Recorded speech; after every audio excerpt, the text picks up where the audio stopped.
우리 성경 말씀을 봉독하겠습니다. 성경 말씀은 잠언 26장 13절부터 22절까지입니다.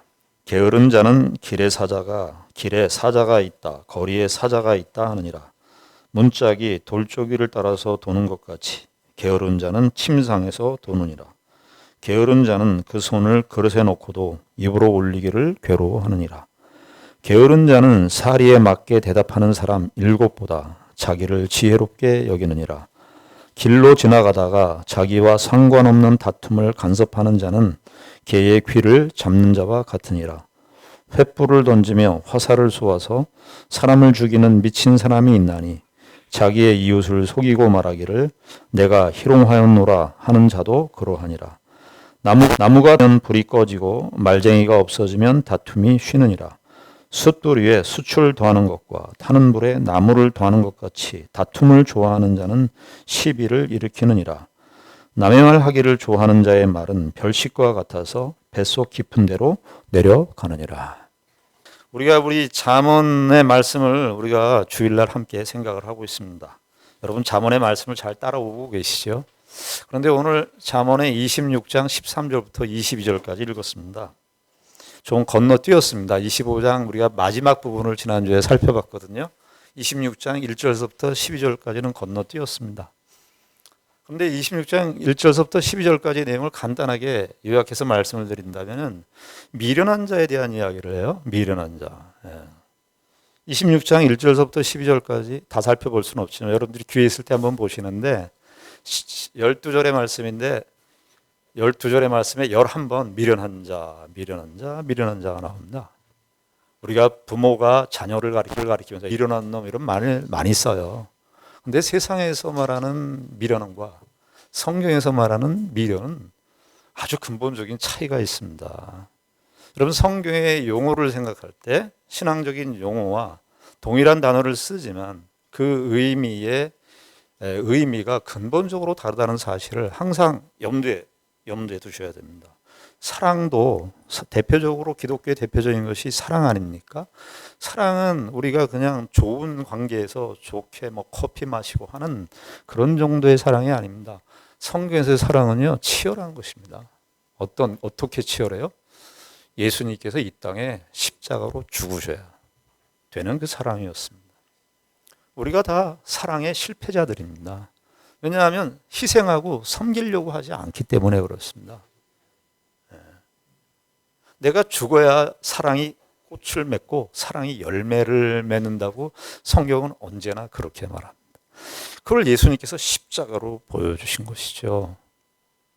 그러니까 세상에서 말하는 사랑은 사실은 좋게 좋은 대로 내 형편이 좋고 당신의 형편도 좋고 그러면 서로 좋아하고 내 편 들어주면 그러면 내가 너 당신 사랑해주고 하는 그냥 그것은 거래죠. 거래.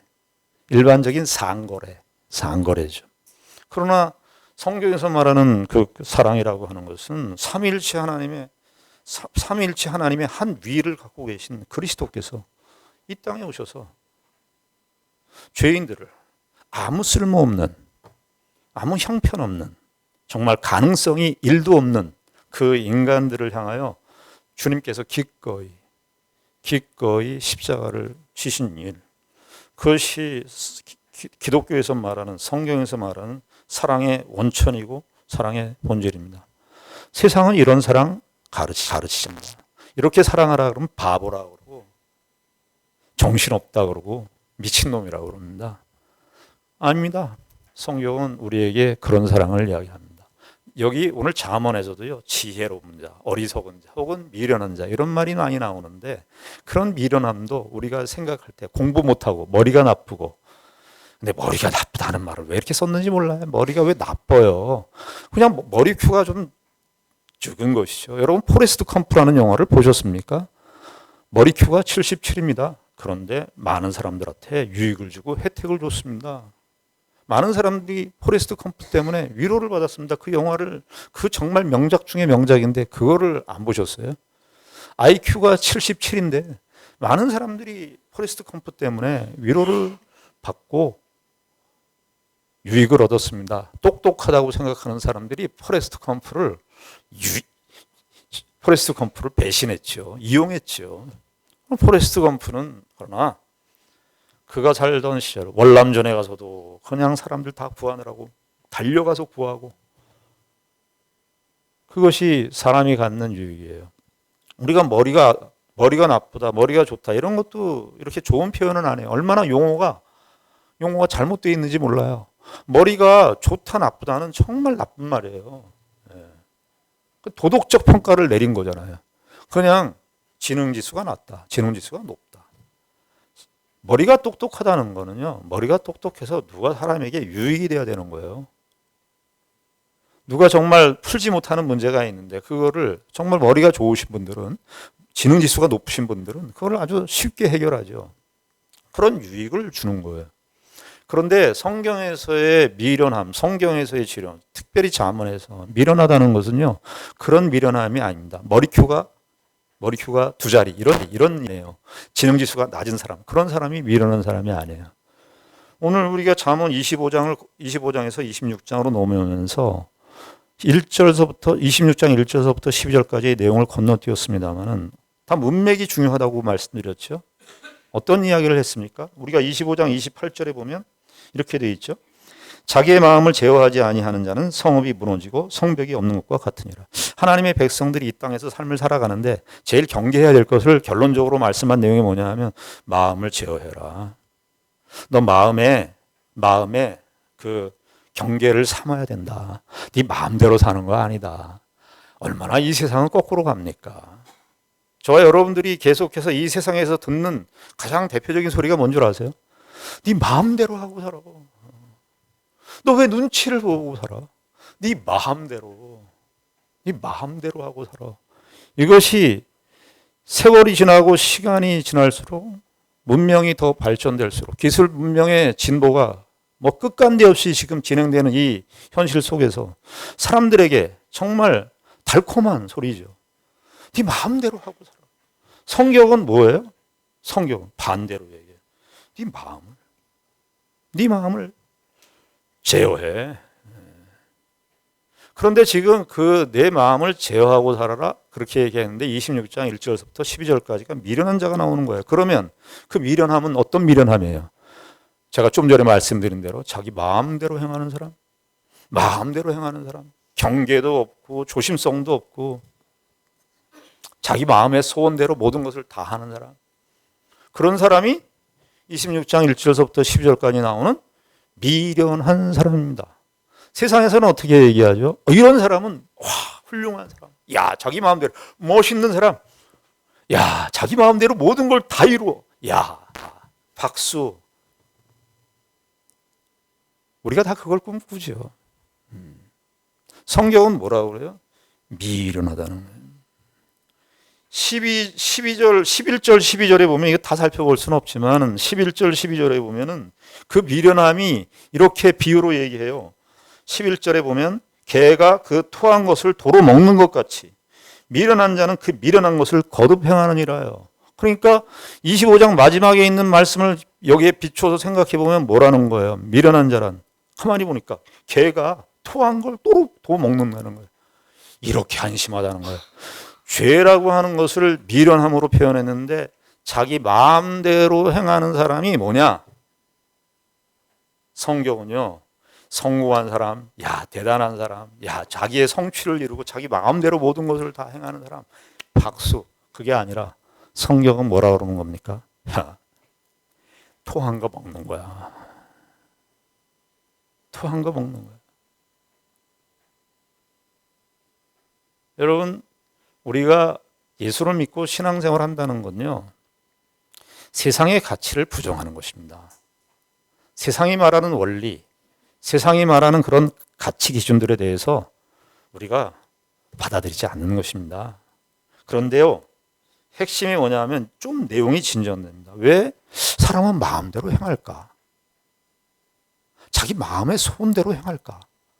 사사기에 보면 사람들이 다 뭐 했대요? 사사기 300년, 400년의 실패를 사람들이 다 자기 소견에 옳은 대로. 소견이라는 말이 자기 뜻인데, 여기 12절에 보시면 11절 12절에 네가 스스로 지혜롭게 여기는 자를 보느냐 그보다 미련한 자에게 오히려 희망이 있느니라. 지금 미련한 자에 대한 이야기를 했는데 그 미련한 자보다 더 근본적인 미련함이 있는데 그게 뭐냐 하면 자기를 스스로 지혜롭게 하는 거예요.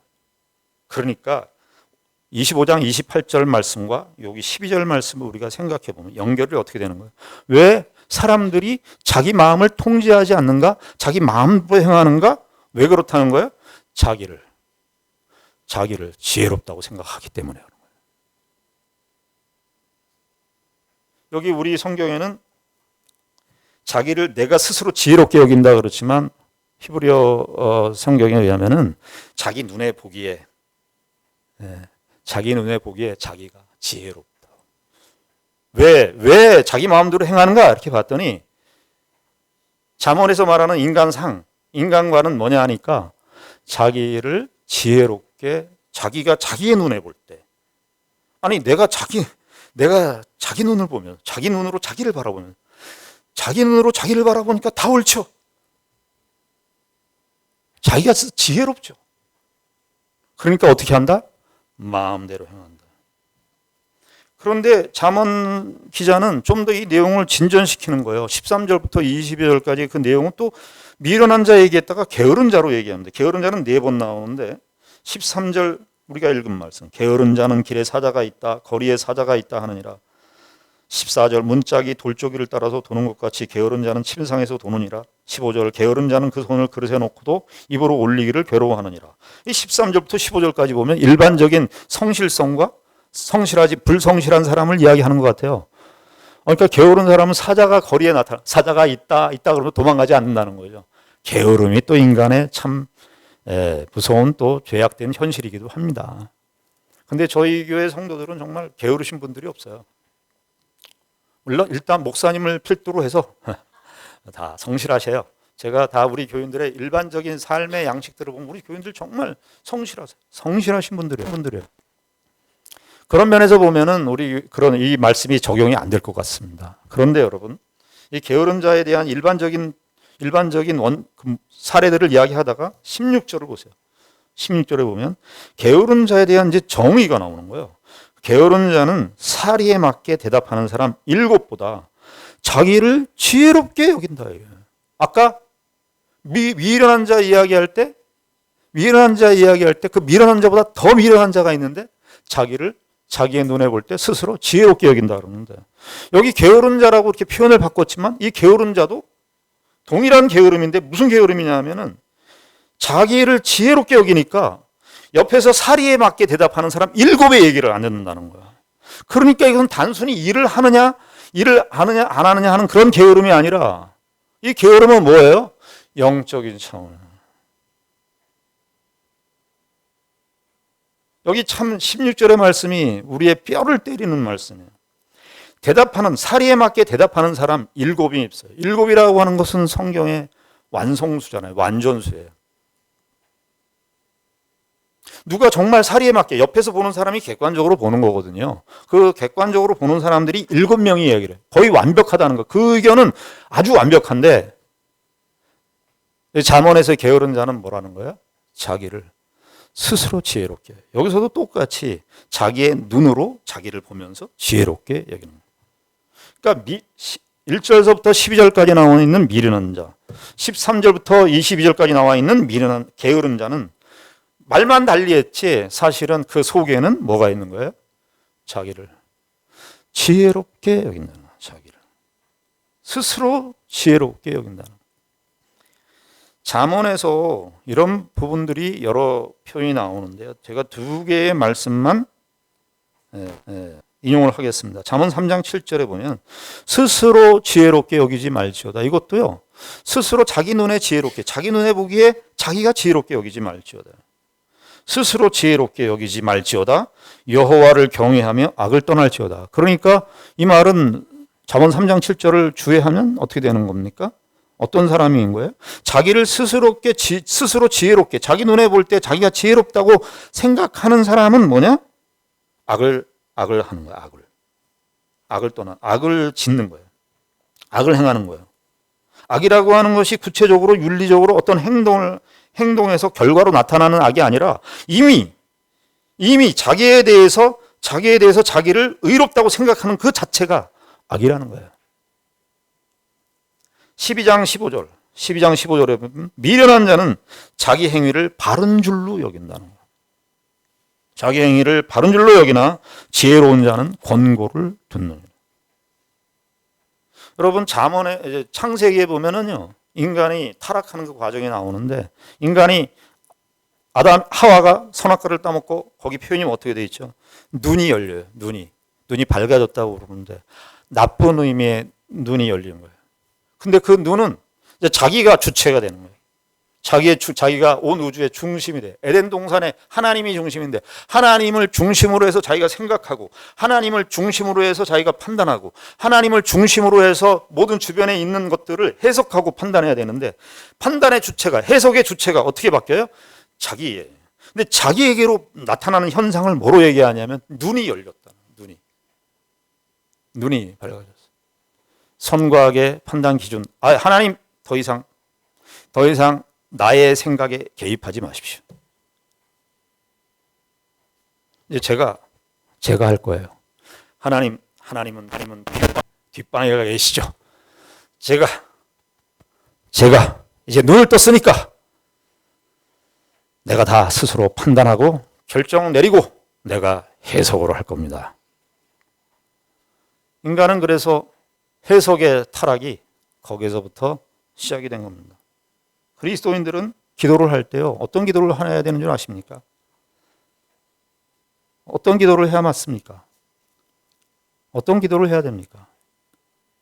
그리스도인들이 정말 기도해야 되는 일은 어떤 기도냐면, 하나님 도와주시옵소서, 이것도 해야 되지만, 하나님, 내가 나의 생각이 옳다고 생각하는 그 생각을 갖지 않도록 저를 지켜주십시오. 내 생각이 다 옳다고 생각하는 그 오류에 빠지지 않도록 저를 지켜주시옵소서. 새벽에 로마서를 우리가 살펴보겠습니다. 로마서의 핵심은 뭐냐면 믿음으로 말미암는 의의를 얘기하는 거예요. 하나님께서 내신 질서예요. 우리가 만들어낼 수 없어요. 우리의 지혜로 우리가 고안해낼 수 없어요.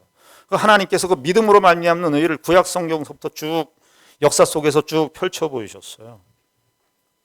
그런데 그 반대쪽에 있는 것이 뭔지 아세요? 행위로 말미암는 의의예요. 행위로. 자기 행위로. 이것이요, 자동적입니다.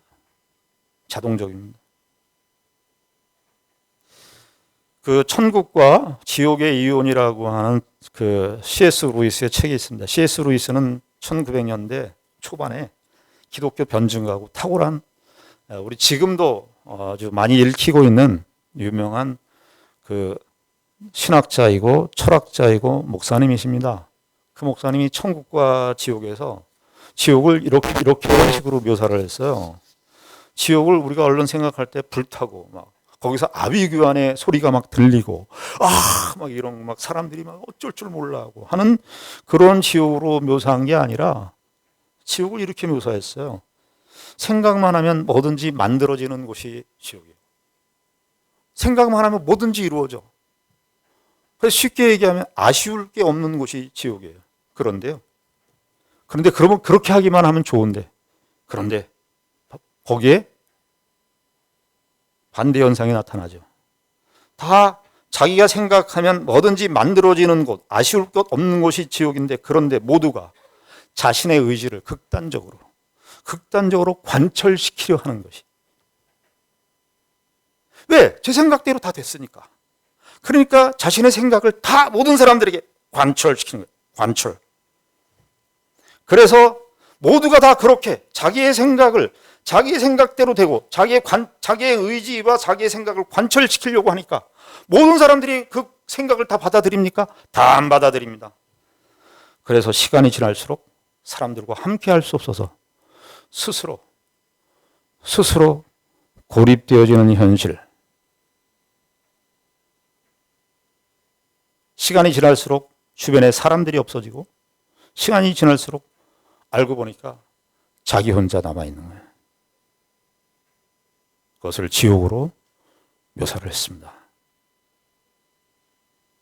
아주 오늘날 이 현대에 우리가 2024년도를 살고 있습니다만 오늘날의 이 인간의 본성, 근데 가만히 보면요, 인간의 본성을 알면 미래가 다 보이는 거예요. 이런 식으로 살아갈 것이라는 거예요. 오늘 본문이 그 얘기를 하는 겁니다. 예. 게으른 자는 그냥 일을 안 하고 일을 하고 성실성의 문제가 아니라, 미련한 자는 잘 판단하지 못하고 뭐 어리숙하고 그런 세상에서의 그런 어리숙이 아니라 내가 의롭다고 생각하는 겁니다. 잠언식으로 얘기하면 내가 지혜롭다. 그런데 뭐라 그러는 겁니까? 지금 이 16절 그 이렇게 자기를 지혜롭게 여기는 사람이 어떤 식의 삶을 살 것인가? 17절에 보면 길로 지나가다가 자기와 상관없는 다툼을 간섭하는 자의 개의 귀를 잡는 자와 같으니라. 우리가 아까 C.S. 루이스 목사님의 말을 이용했지만 잠언은 이렇게 얘기합니다. 더 심각하게 얘기해요. 여러분, 길로 지나가다가 자기와 상관없는 다툼을 간섭하는 자. 왜 간섭해? 내가 의로우니까. 그 간섭하는 자는 개의 귀를 잡는 자와 같다는 거예요. 이게 뭐냐면 고대 이스라엘에 들깨무리가 있었다는 거예요. 들깨무리가 있었어요. 몰려다니는. 근데 들깨무리들이 얼마나 무섭습니까? 오늘날도 우리가 애완견 키우다가 집에서 개 키우다가 지금 뭐 저기 아차산이라든지 도봉산이라든지 이런 데 등산객이 잘못 가다 보면은 그 들깨들이 나타난다는 거 아니에요. 저도 등산을 가다가 요 밑에 산에 한 몇 년 전에 산을 가다가 끊었던 게 뭐냐면, 산에 올라갔는데 갑자기 큰 개가 등장한 거예요. 근데 제가 그 개를 정면으로 왔으면 그 개가 물었을 텐데, 제가 그 숲속에서 배회하는 그 개를 본 거예요. 사시나무 떨듯 하고 내려왔어요. 그때 죽었으면 그냥 저는 그 순교되는 건데, 예. 무섭죠. 지금 그런데 그렇게 저는 이렇게 보고 도망가는 건데, 자기를 의롭다고 믿는 사람들의, 자기를 지혜롭다고 믿는 사람들의 양상이 뭐냐 하면 들깨의 귀를 잡는다는 거예요. 왜? 내 생각과 내 판단이 다 옳으니까 못 참는 거예요. 그런데 그것이 여기 비유로 뭐라는 거예요? 들깨의 귀를 잡는 거예요. 으르렁으르렁 대고 있는데, 이빨을 드러내고 있는데 그 괴를 가서 귀를 잡겠다는 거예요. 얼마나 어리석습니까?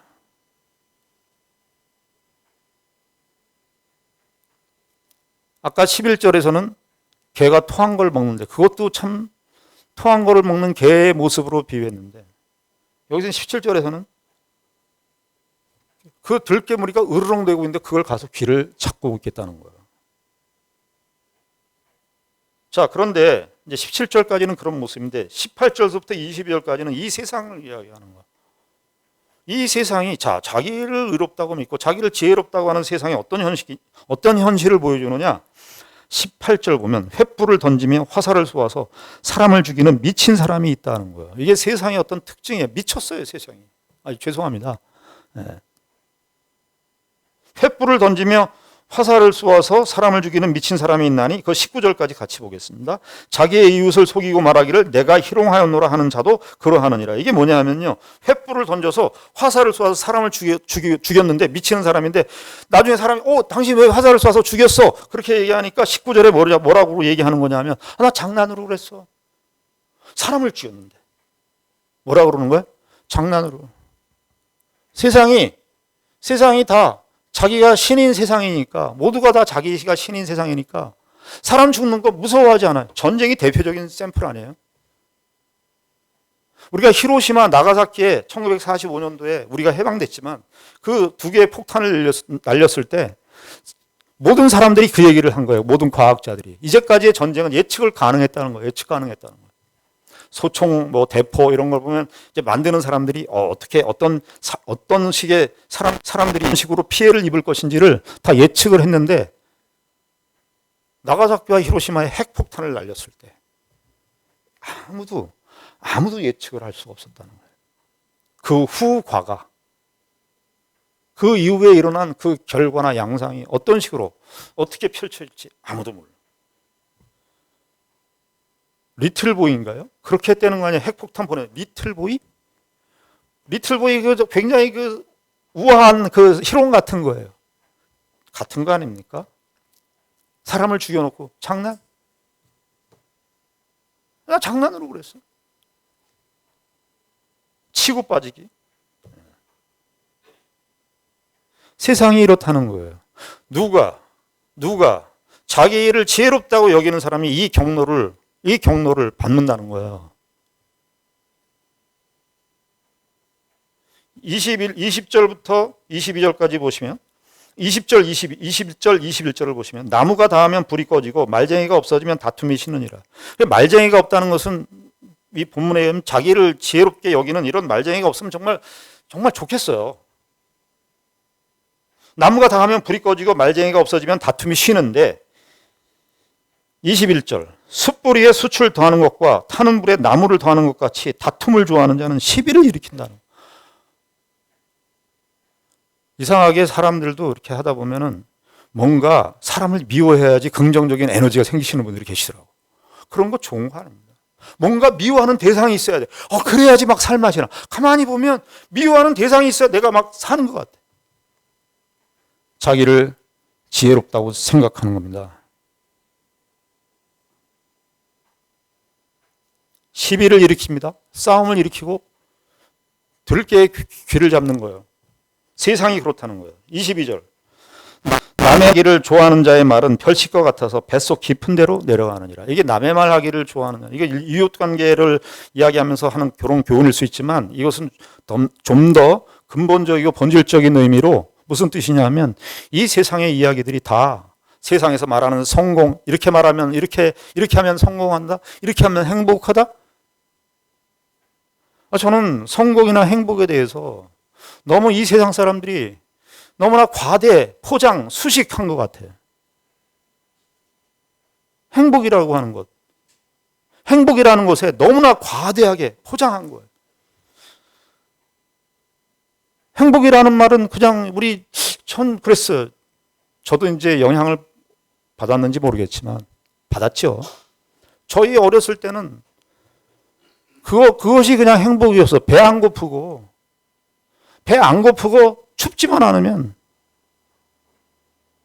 우리 여름 지금 다 이제 덥다고 막 짜증내시고 그러는데 사실은 가난하면 겨울이 힘든 겁니다. 여름보다. 나가서 자도 괜찮거든요, 여름에는. 근데 겨울은 나가서 자면 얼어 죽어요. 그래서 옛날에는 그저 우리 행복의 기준이라는 것이 굉장히 낮았어요. 행복의 기준이 그냥 배 안 고프고 그냥 춥지만 않으면 행복했는데 그걸로 안 된다는 거죠.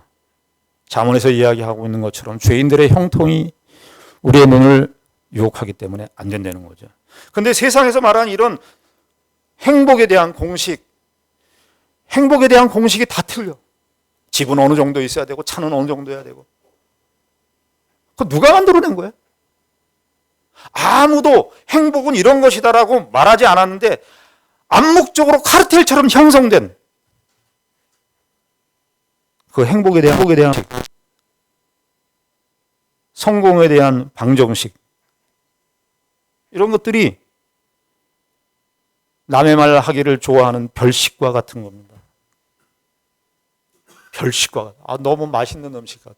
그래서 그것이 내려가면은요, 뱃속 깊은 데로 내려간다는 말은 거기에 들어가서 소화가 잘 된다 그런 게 아니라 결국은 망한다는 거예요. 여러분, 오늘 우리가 제목을, 참 제목 붙이기가 어려운데 제가 적극적인 신앙이라고 말씀드렸습니다. 이 잠언은 이렇게 이야기합니다. 자, 그러면 우리의 생각이 문제인 거예요. 그렇죠? 우리 생각을 어떻게 해야 될 것인가? 저는 생각이 굉장히 소중하다고 생각해요.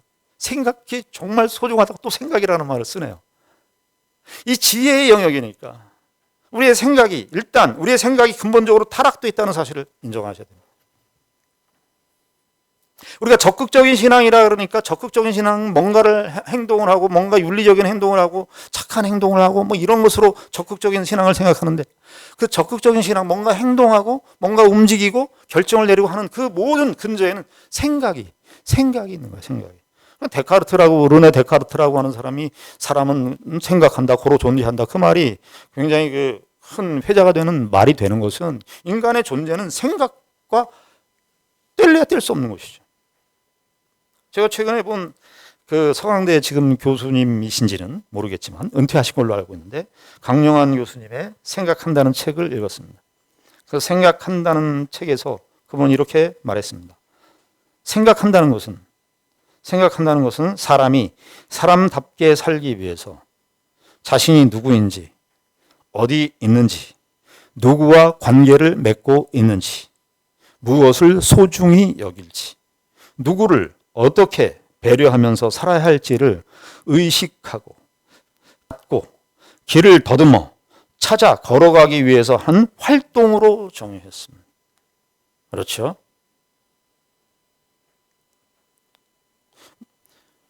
사람이 사람답게 산다는 거예요. 사람이 사람답게 살기 위해서 내가 누군지, 내가 누구인지, 어디 있는지, 누구와 관계를 맺고 있는지, 무엇을 소중히 여길지, 누구를 어떻게 배려하면서 살아야 할지를 의식하고 깨닫고 길을 더듬어 찾아 걸어가기 위해서 하는 활동으로 정의했습니다. 그러고 나서 성경을 보니까요, 생각하라는 말이 구약에도 나오고 신약에도 나오는데 여러 말씀들이 있지만 구약에 있는 말씀, 신약에 있는 말씀을 두 개로만 얘기할게요. 신명기 32장 7절에 보면 이렇게 되어 있습니다. 신명기는 모세가 이스라엘 백성들 가나안 땅에 입국을 앞에 둔 이스라엘 2세대들에게 하는 그런 말씀입니다. 거기에 신명기 32장 7절에 이렇게 얘기했습니다. 옛날을 기억하라. 역대의 연대를 생각하라. 내 아버지에게 물으라.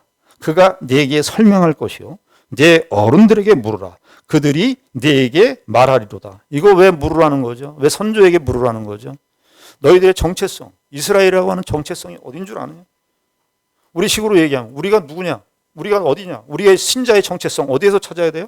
성경 말씀을 통해서, 하나님의 말씀을 통해서, 하나님의 말씀을 통해서 내 생각을 채워야 되는 거예요. 우리가 성경을 다 알 수 없어요. 저도 성경을 가르치고 설교를 하지만 성경을 다 알 수 없어요. 그러나 우리의 생각을 정말 바르게 하기 위해서는 우리의 지혜가 우리의 생각의 영역 속에 죄가 이렇게 들어오니까 정말 신자답게 생각하려면 하나님께서 우리에게 행하신 일, 하나님께서 우리를 위하여 행하신 그 모든 일의 경륜, 그리고 하나님께서 우리에게 요구하시는 기뻐하시는 뜻, 무엇을 싫어하시는지, 무엇을 좋은지, 내가 좋다고 좋은 게 아니고 내가 싫다고 싫은 게 아니라 하나님이 싫어하시는 것이고, 하나님이 좋다 하시면 하나님이 그건 좋은 거고, 그것을 묵상을 하는 것이죠. 신약 성경에는 이렇게 얘기합니다. 누가복음 12장 24절에 까마귀를 생각하라. 까마귀를 생각하라. 심지도 아니하고 거두지도 아니하며 골방도 없고 창고도 없으되 하나님이 기르시나니 너희는 새보다 얼마나 귀하냐. 신명기 32장 7절에 관한 내용은 정체성에 대한 생각을 하라는 것이고, 누가복음 12장 24절에 있는 말씀, 마태복음에도 나오지만 마태복음 6장에도, 그건 뭐냐면 하나님께서 우리를 돌보신다, 이 생각하라는 거예요. 하나님께서 우리 안고 일어서고 먹고 마시는 거 하나님이 책임지신다. 너희들 까마귀를 보고 생각해. 우리 고대의 교부 선생님들께서는요, 창조를 세 가지 측면으로 얘기했어요. 창조를 세 가지 측면. 하나는 뭐냐면 정말 창세기 1장 1절에 과거에 하나님께서 태초에 하나님이 천지를 창조하시니라. 이 과거의 창조죠. 그러나 과거의 창조는 과거의 창조로 끝나지 않고 현재의 창조로 이루어진다 그랬어요. 그걸 계속적 창조라 그럽니다. 계속적 창조를 여러분 어떻게 이해하시겠습니까? 오늘 여러분들 나가서 아침에 나와서 일어나서 하늘을 바라봅니다. 어떻게 이해하는 거예요? 아, 하나님께서 과거에 창조하셨으니까 창조하신 것의 혜택이 아니라 오늘도 하나님께서 오늘도 하늘을 띄우셨다. 오늘도 하늘이 있어라. 태양이 있어라. 빛이 있어라. 오늘도 공기가 있어라. 물이 있어라. 오늘 하나님께서 창조하셨다. 이렇게 이해한 거예요. 계속적 창조. 우리는 계속적 창조 속에 사는 거예요. 또 하나의 창조는 무슨 창조입니까? 미래에 있을 창조예요. 어떻게 알 수 있어요? 요한계시록 21장에 새 하늘과 새 땅을 오늘의 창조, 과거 창조, 오늘의 창조, 미래의 창조, 내일의 창조. 까마귀를 생각하면서 무슨 생각을 하라는 거예요? 까마귀를 바라보면서, 야, 하나님은 이 창조를 지금도 행하고 계시는구나. 나같이 형편없는 죄인들에게 무엇이 아쉬워서 오늘도 하늘을 주시고, 오늘도 태양을 주시고, 오늘도 빛을 주시고, 오늘도 나에게 이 호흡을 주시는가 생각하라는 겁니다. 네. 여러분, 우리의 현실적인 삶 속에서 하나님께서 우리에게 정말 우리에게 신자의 삶의 영역 속에서 보이는 싸움이 아니라 보이지 않는 우리의 내면의 영적인 세계 속에서, 생각의 영역 속에서 무엇이 바른지 무엇이 옳은지, 그런데 그렇게 하고 살아야 되는데 이것은요 그냥 저절로 되지 않습니다. 사셔야 됩니다. 해야 됩니다. 해야지 늘어납니다. 안 하면 늘지 않습니다. 여러분, 예수 그리스도를 따른다는 거, 우리가 예수 그리스도를 따르는 사람이에요. 예수 그리스도를 따른다는 것은 예수님의 명령을 우리가 따르는 정도로만 있는 게 아니에요. 윤리적인 요구만 있는 게 아니라 거기에는 인식적인 요구도 있어요. 이게 무슨 말이냐 하면, 예수님이 우리에게 말씀하신 내용, 원수를 사랑해라, 악으로 악을 갚지 않고 선으로 악을 이겨라. 이거를요 몰트만 선생님이 이렇게 얘기하더라고요. 그 선으로 악을 이기는 것을 창조하는 것이라고. 창조. 그냥 마지 못해서 하는 정도가 아니라 창조하는 삶이래요. 자, 그런데 우리가 그렇게 살아가는데, 그렇게 예수님의 뜻을 따라서, 하나님의 말씀을 뜻을 따라서 사는 삶이 결국은 우리를 뭘로 인도하느냐 하면 하나님을 알아가게 한다는 거예요.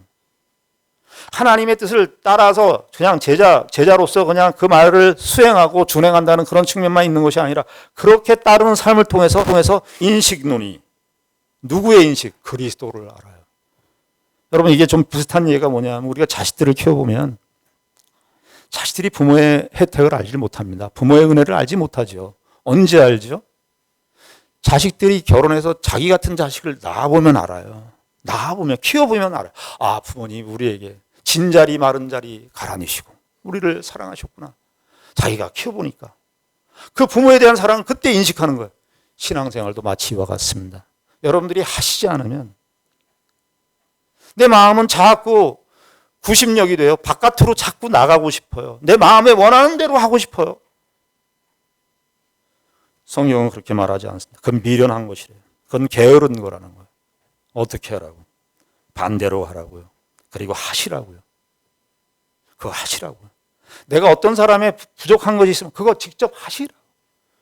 그것이 보이면 가서 하시라. 그게 해야 그리스도를 알아요. 안 하면 못 배워요. 성경 말씀을 단순히 아는 것 정도로 하나님은 그렇게 단순하시지 않습니다. 저와 여러분들이 우리의 인생을 살면서 내 자존심의 방향대로 우리의 인생을 살아가는 것이 아니라, 하나님께서 우리에게 원하시는 참된 지혜로운 삶이 무엇인지 그 삶을 우리의 생각의 영역 속에서부터 분명히 하고, 그리고 주변과 상황들에 대해서 하나님의 백성으로 내가 마땅히 가져야 할 자세가 무엇인지를 실천하시고, 어떤 독일의 대통령이 그런 말을 했습니다.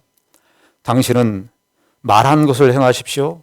행한 것을 말하십시오. 이렇게 했다는 거예요. 말한 것을 행하시고 행한 것을 말하십시오. 말로 하는 건 의미가 없습니다. 여러분들이 실제적으로 도움의 손길이 되셔야 됩니다. 그렇지 않으면 그리스도를 배울 수가 없습니다. 성경 말씀 많이 아는 것, 그걸로 택도 없습니다. 여러분, 우리의 신앙에 이 복된 부르심으로 저와 여러분들을 이 땅에 부르셨습니다. 참으로 참된 지혜로움이 저와 여러분들의 생각과 삶의 영역 속에서 빛을 발하기를 주님의 이름으로 축원합니다. 기도하겠습니다. 하나님 아버지, 은혜를 감사합니다. 주께서 우리에게 이 귀한 하나님의 말씀을 주셨고, 또 하나님의 말씀을 따르는 그 삶에 있어서 그 삶이 하나님을 알아가는 길이라고 복된 부르심으로 우리의 인생을 초대하셨습니다. 다만 인생은 소비되고 낭비되고 절망하는 그런 정도의 인생이 아니라, 하나님을 알고 하나님을 배우고 이 땅에서 천국을 실현하는 자로 부름을 받았습니다. 우리의 자존심을 내려놓고 주님께서 원하시는 뜻이 무엇인지를 우리의 소원으로 삼아서 하나님의 백성의 삶을 영위하는 우리 모두가 되게 하여 주시옵소서. 예수님 이름으로 기도드리옵나이다. 아멘.